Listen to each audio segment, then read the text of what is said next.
What's going on, my fellow Jedi and Padawans? Welcome back to another Jedi gaming video. Today, we're going to be taking you through a funny Warlock mask build with the Cenotaph, giving you a nice little prismatic build, allowing you to take this into GMs, being the ultimate support. So as for the Cenotaphs Mask high priority, steadily reloads a portion of our equipped trace rifle magazine from reserves, damaging vehicle, bosses, or champions with a trace rifle marks them as a target. When an ally defeats the target, you get ammo for your special and they get heavy, so adding to the support side of this build. Plus, we are going to be using divinity as our weapon. As for our prismatic warlock, we're going to be using a roaming super with storm trance, which we are going to be using a juicy helm in the future for a build that allows us to absolutely abuse the buff for these roaming supers. We got ourselves healing, a balance glide, as well as prenumbal blast with a vortex grenade, as well as Bleak Watcher turret, feed the void, so we're going to get devour,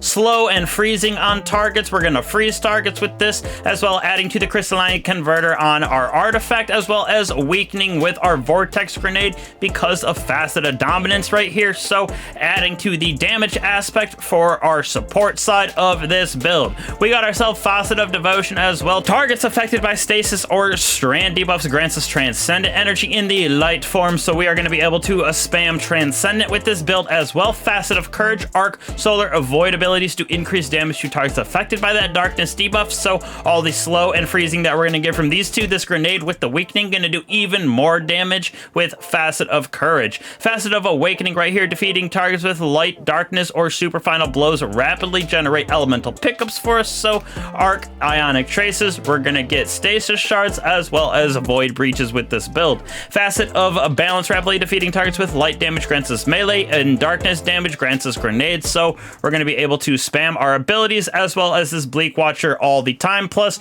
we're getting this super back all the time for that ad clear. A little bit of extra damage, but not crazy. Definitely more for the ad clear side of it to pair with the support and trace rifle Cenotaphs Mask. As for our mods and stats that we went with, Resilience Recovery as my number 1, with Discipline as my number 3 right there. We got ourselves our Cenotaph, like I said, with Stasis Arc Siphon on it for orbs with Powerful Friends, another way that we are adding support to this build, giving our friends that armor charge. For us, we're going to be using Grenade Kickstarter for our armor charge, so we can use those Bleak Watchers all the time. Focusing Strike is going to give us that powered melee, going to give us class ability energy. Same thing with Bolstering Detonation, doing damage with our grenade is going to give us class ability, so same thing with both of these, going to give us class ability when we are using our grenade and melee. Void resistant, arc resistant right here, just for whatever type of content you are going into. For my GM, this is what we were getting damaged by the most. Absolution, Orbs of Restoration, Recuperation, allowing us to get our health back and spam our abilities in another fashion, helping us with Reaper to create even more orbs of power for throwing down our class ability. When we do throw down our class ability, Powerful Attraction, gonna get all those orbs of power to come to us. A pretty nice little combo right there. And then a bomber once again, so we can throw out our Bleak Watcher turret as much as possible. Now, for the weapons that we have on this bad boy, for me, I went with the Prophet. I have Demo Explosive Payload on this. I was looking to see if I could find one that had a headstone with demo, would be really what I was looking for, but that is the best one that I had in my vault and what I went flawless this weekend, so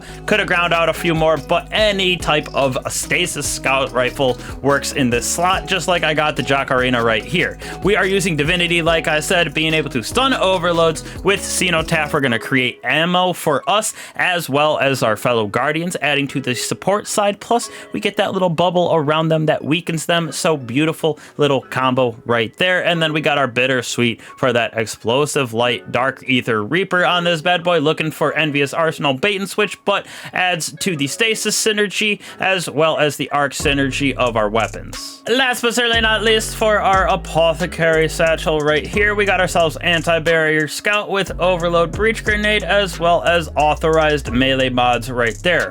One with Frost, well, we have Frost Armor Stasis weapons gain that reload and stability. We're going to get Frost Armor with that Stasis precision hits rapidly with our kinetic weapon up there. We have Crystalline Converter, like I said, collecting all those Stasis Shards, going to stack it up, so when we use Prenumbal Blast and freeze a target, here. We're going to get a bunch of stasis shards and crystals to spawn because of that. Rapid impacts, we're getting that increased reload on our grenade launchers when doing damage with them. Hail to the storm, all those shattering of frozen targets and crystals. Going to be able to have slow and damaging aspects as well. Weakening targets on our concussive dampener right here with curative orbs, even more orbs of power being created for us and our fellow guardians, being able to spam our supers. For us, we're going to throw those bleak watchers for that add suppression, if you will, as well as with our super, and then kinetic impacts for stunning unstoppable champions with our heavy grenade launcher and conductive cosmic crystals. So our void ability as well as our grenade launcher and our heavy is going to do increased damage to star stasis